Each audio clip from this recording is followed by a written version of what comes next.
Pipe smear क्या है, cancer of cervix क्या है, सर्विक्स क्या है, और ये पैप स्मेयर क्यों होता है, इस बारे में मैं थोड़ी सी आपको अवेयरनेस दिलाना चाहती हूँ। सबसे पहले सर्विक्स क्या होती है? जो माउथ ऑफ यूट्रस होता है वो सर्विक्स होता है। नीचे से जो रास्ता यूट्रस की कैविटी की तरफ जाता है वो सर्विक्स होते हैं। सर्विक्स का कैंसर ह्यूमन पैपिलोमा वायरस से होता है, HPV। ह्यूमन पैपिलोमा वायरस जब सेल्स को डैमेज करता है तो पहले प्री कैंसरस चेंजेस आती हैं, वो भी कुछ साल लगते हैं, और फिर बाकायदा कैंसर की तरफ जाता है जिसमें बहुत साल लगते हैं। सो ये कैंसर उन कैंसर्स में से जिनकी हम स्क्रीनिंग कर सकते हैं, यानी कि प्री कैंसरस चेंजेस को हम पकड़ सकते हैं कुछ टेस्ट करके, जिससे हम फुल ब्लोन कैंसर से बच सकते हैं। इसका तरीका इस तरह से होता है कि स्पेकुलम डाल के सर्विक्स को देखा जाता है और एक ब्रश से उसके सेल्स को कलेक्ट करके स्लाइड बनाई जाती है या लिक्विड में डाला जाता है, और फिर उनको माइक्रोस्कोप से देखा जाता है और early cancerous precancerous changes pick की जाती हैं।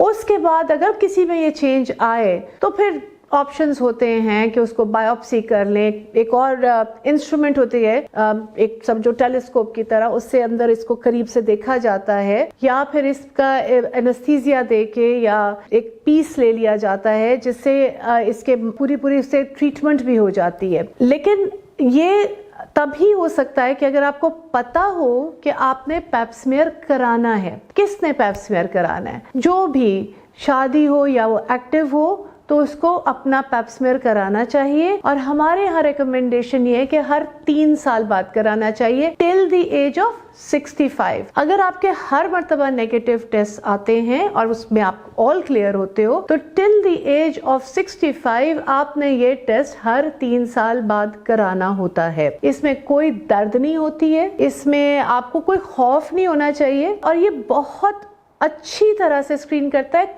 कुछ मुल्कों में कैंसर ऑफ सर्विक्स ना होने के बराबर रह गया। व्हाई?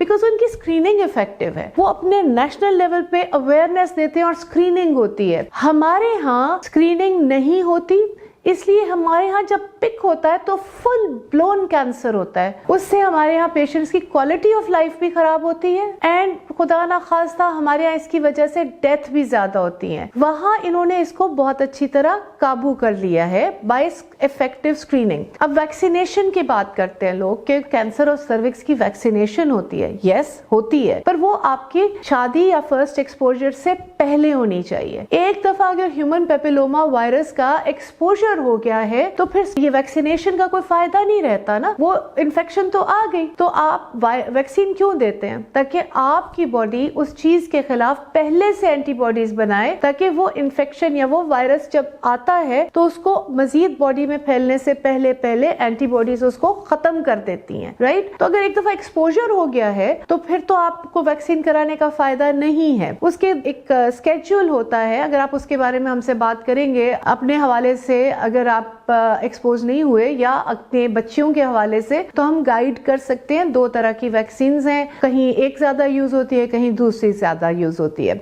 सो इन समरी, अगर आप शादीशुदा हैं, आप एक्टिव हैं, तो आपने पैप स्मेयर कराना है, जैसे और ये भी आजकल सर्वाइकल साइटोलॉजी कहते हैं। आपने हर 3 साल बाद कराना है, और इस स्क्रीनिंग में अगर कोई फाइंडिंग आए तो उससे डरना नहीं है। दैट मीन्स के बहुत जल्दी बहुत इफेक्टिवली पकड़ा गया है। सो आए हमारे पास and we'll take you through the process, और आइंदा के लिए भी गाइड कर देंगे।